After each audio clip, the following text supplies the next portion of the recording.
വളപട്ടണം പോലുള്ള ഒരു ഗ്രാമപഞ്ചായത്തിൽ UDF മത്സരിക്കുന്നു, അതുപോലെ LDF മത്സരിക്കുന്നു, BJPയുടെ പ്രാതിനിധ്യമുണ്ട്. അതേപോലെ തന്നെയാണ് ജനക്ഷേമ സമിതിയുടെയും.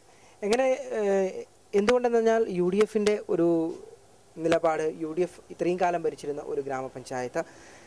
നമുക്ക് ജനക്ഷേമ സംരക്ഷണ സമിതിയുടെ ഒരു പ്രവർത്തനങ്ങളെക്കുറിച്ച് ഒക്കെ ചോദിച്ചറിയാം. സ്ഥാനാർത്ഥിയാണല്ലേ? അതെ, എത്രാം വാർഡിലാണ്? 4-ാം വാർഡിലാണ്. പേര്? സലാം ഹാജി. എങ്ങനെയാണോ ഈ ഒരു പ്രവർത്തനത്തെ കാണുന്നത്? പ്രത്യേകിച്ച് വളപട്ടണം പോലുള്ള ഒരു ഗ്രാമപഞ്ചായത്തിൽ UDF ഇത്രയും കാലം ഭരിച്ചിരുന്ന UDFിൻ്റെ കോട്ടയം എന്നറിയപ്പെടുന്ന വളപട്ടണം ഗ്രാമപഞ്ചായത്ത് ചെറിയൊരു ഗ്രാമപഞ്ചായത്ത്. എങ്ങനെയാണ് ജനക്ഷേമ സമിതി ഈ ഒരു പ്രവർത്തനത്തെ നോക്കിക്കാണുന്നത്? നമ്മളിവിടെ മാറി മാറി വരുന്ന എല്ലാ രാഷ്ട്രീയ പാർട്ടികളും, പ്രത്യേകിച്ച് വളപട്ടണത്തിൻ്റെ ചെറിയ പ്രദേശമാണ് വളപട്ടണം.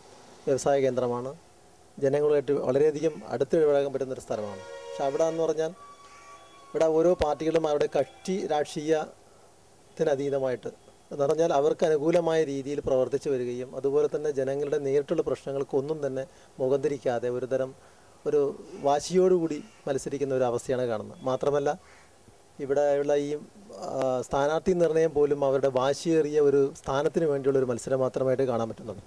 അപ്പോൾ ജനങ്ങളുമായിട്ട് കൂടുതൽ നമുക്ക് ഇടപഴകാനും അതുപോലെ തന്നെ അവരുടെ പ്രവർത്തനങ്ങളിൽ ബന്ധപ്പെട്ടുകൊണ്ടുള്ള ഒരുപാട് അനുഭവത്തിൽ വെച്ച് നോക്കുമ്പോൾ അവരുമായിട്ട് ഏറ്റവും അടുത്ത് ഇടപഴകുന്ന അവരുടെ പ്രശ്നങ്ങൾ നമുക്ക് നേരിട്ട് ബന്ധപ്പെടാൻ പറ്റണം. മാത്രമല്ല നമുക്കൊരു അധികാരം ഒരു അലങ്കാരമാക്കി മാറ്റാനല്ല, അതൊരു പ്രവർത്തനവും അതുപോലെ തന്നെ നമ്മുടെ പ്രവർത്തന ശൈലി കാണിച്ചു കൊടുക്കുക എന്നുള്ള ഒരു ഉദ്ദേശത്തോടു കൂടിയാണ് ഈ ജനകീയ വികസന സമിതി ഇവിടെ രൂപീകരിച്ചിട്ടുള്ളത്. അതിൻ്റെ പിന്തുണയോടുകൂടി മത്സരിക്കുന്ന ഒരു സ്വതന്ത്ര സ്ഥാനാർത്ഥിയാണ് ഞാൻ. 4-ാം വാർഡിനെയാണ് ഞാൻ പ്രതികരിക്കുന്നത്.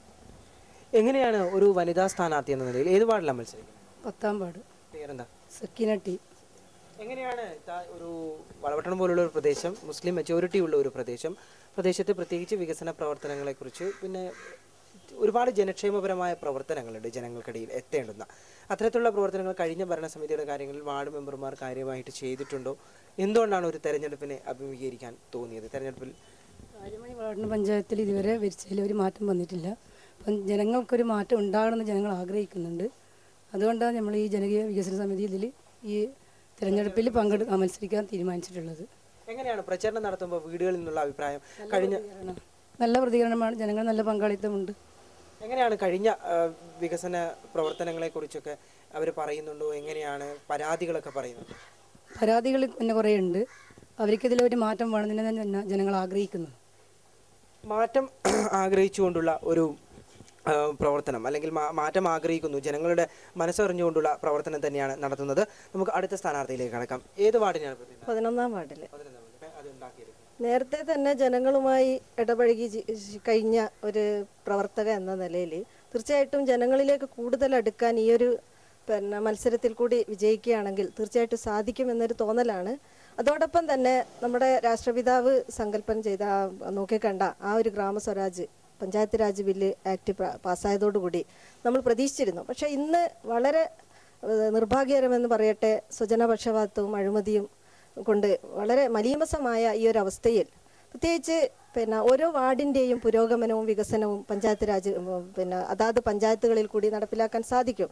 എന്നാൽ എത്രത്തോളം എന്ന് പറഞ്ഞാൽ വളരെ നിർഭാഗ്യകരമായ അല്ലെങ്കിൽ വളരെ പരിതാപകരമായ ഒരു അവസ്ഥയിൽ നമുക്ക് ഇനിയും കൂടുതൽ ജനങ്ങളിലേക്ക് ഈ ഇത്തരത്തിലുള്ള പ്രവർത്തനങ്ങളിൽ കൂടി ജനസേവനം, അതുപോലെ തന്നെ അവരുടെ അവകാശങ്ങൾ നേടിയെടുക്കുക എന്ന ഒരു ലക്ഷ്യം മുന്നിൽ കണ്ടുകൊണ്ടാണ് ഞങ്ങൾ ഈ അർത്ഥത്തിൽ മത്സരിക്കാൻ തീരുമാനിച്ചിട്ടുള്ളത്. വനിതാ സ്ഥാനാർത്ഥി എന്ന നിലയിൽ ഞാൻ ചോദിക്കുന്നു, വനിതകളുടെ ഒരു കൂട്ടായ്മ രൂപപ്പെട്ടു വന്നിട്ടുണ്ടോ? നേരത്തെ പറഞ്ഞതുപോലെ തന്നെ വളപട്ടണം പോലുള്ള ഒരു മുസ്ലിം മെജോറിറ്റി സ്ഥലത്ത് വനിതകളുടെ ഒരു കൂട്ടായ്മ അത്യാവശ്യമാണ്. വനിതകളുടെ ഇറങ്ങിവരവ് അല്ലെ ആ ഒരു വികസനത്തിലുള്ള ഒരു ഇടപെടൽ ആവശ്യമാണ്. അങ്ങനെയുള്ള ഒരു ഇടപെടൽ ഉണ്ടാക്കിയെടുക്കാൻ നിലവിലുള്ള ഭരണസമിതിക്ക്, നേരത്തെ ഉണ്ടായിരുന്ന ഭരണസമിതിക്ക് കഴിഞ്ഞിട്ടുണ്ടോ? നേരത്തെയുള്ള ഭരണസമിതിക്ക് തീർച്ചയായിട്ടും കഴിഞ്ഞിട്ടില്ല. കാരണം പിൻസീറ്റ് ഡ്രൈവിംഗ് ആയിരുന്നു നടന്നത്. ഇപ്പോൾ പ്രത്യേകിച്ച് 50% സംവരണം, അത് വളരെ നല്ല കഴിവുള്ള വനിതകളാണ് ഈ സ്ഥാനം നേടിയെടുക്കുന്നതെങ്കിൽ തീർച്ചയായിട്ടും ഒരു മാറ്റം നടക്കും എന്നത് തന്നെയാണ് പ്രതീക്ഷ. അതുകൊണ്ട് തന്നെയാണ് നമ്മൾ ഈ അർത്ഥത്തിൽ ജനകീയ വികസന മുന്നണി വളരെ പ്രാധാന്യത്തോടു കൂടി വനിതകളെ മുന്നിൽ ഇറക്കിയിട്ടുള്ളതും പ്രവർത്തന രംഗത്ത് അവരെ സജീവമാക്കിയിട്ടുള്ളതും. അതുകൊണ്ട് തന്നെ ഈ തെരഞ്ഞെടുപ്പോടുകൂടി ഞങ്ങൾ പോകുന്ന മേഖലകളിലൊക്കെ വളരെ നല്ല ആവേശകരമായിട്ടുള്ള ഒരു പ്രതികരണമാണ് ഞങ്ങൾക്ക് ലഭിച്ചുകൊണ്ടിരിക്കുന്നത്. ഇത്തരത്തിലൊരു മാറ്റത്തിന് നിങ്ങൾക്ക് സാധിക്കുമെന്ന ഒരു പ്രതികരണം ഞങ്ങളെയും ആവേശഭരിതരാക്കുന്നുണ്ട്. എന്ത് തന്നെയായാലും ഒരു മാറ്റത്തിന് തയ്യാറെടുക്കുകയാണ് വളപട്ടണം ഗ്രാമപഞ്ചായത്തിൽ ജനക്ഷേമ സമിതി. നല്ല ജനക്ഷേമപരമായ കാര്യങ്ങളിൽ ഇടപെട്ടുകൊണ്ട് കൂട്ടായ പ്രവർത്തനങ്ങൾ നടത്തിക്കൊണ്ടുള്ള ഒരു ജനക്ഷേമപരമായ വികസന പ്രവർത്തനങ്ങൾ ഉണ്ടാകണമെന്നാണ് ഇവരും പ്രതീക്ഷിക്കുന്നത്. അതുകൊണ്ട് തന്നെ മാറ്റത്തിന് വേണ്ടിയുള്ള ഒരു പോരാട്ടത്തിലാണ് ഇവരും.